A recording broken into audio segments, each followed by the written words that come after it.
When I talk to people out on the campaign trail in Delaware, I'm hearing frustration, not only with the direction in which our country is headed, but with the anti-Americanism that taints every outlet of the ruling class. Americans want our leaders to defend our values, our culture, our legacy of liberty, and our way of life, not apologize and tear her down.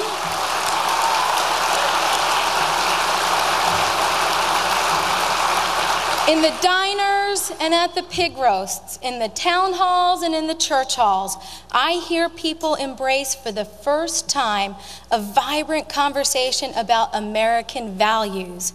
They reject the narrative that's been imposed on them from the DC cocktail crowd, and they're digging up pearls of wisdom instead from the Federalist Papers.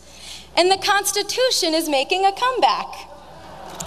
It's simply unprecedented in my lifetime. I think it's a little like the chosen people of Israel in the Hebrew Scriptures, who cycle through periods of blessing and suffering and then return to the divine principles in their darker days. It's almost as if we're in a season of constitutional repentance.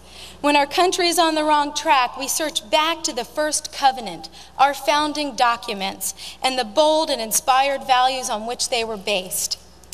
Those American values enshrined in the Declaration provide the real answer. And I believe that American values are not just some relic from the past, but a clear path to a strong and secure future. I believe that American values are worth fighting for then, and they're still worth fighting for today. And most Americans believe this because there are more of us than there are of them.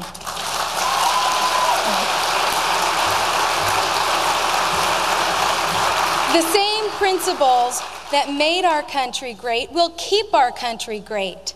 If we err, let it be on the side of liberty. If we benefit, let it be from working hard and saving smart. Let us meet our obligation to God and neighbor by the way of our own hearts and pocketbooks rather than some cold government bureaucracy. Let us entrust our nation to the public servants who serve the public rather than themselves, and place the next generation above the next election. Let America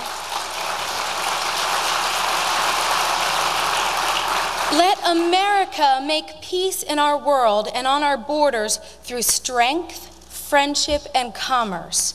These are the values and principles that built and can still rebuild a great nation. It wasn't easy then, and it won't be easy now. We will be resisted, and we must resist as well. And so I ask you today to take the pledge with me that the first generation of dissenters took. They only saw Lexington. They didn't see the dynasty of dissent they were founding. They couldn't see Gettysburg or Normandy or Fallujah. But what was required of them is still required of us, and will no doubt be required of our children and of their children. They took a pledge together, and that pledge closes out the Declaration of Independence. And that same pledge will preserve this, the last best hope of earth.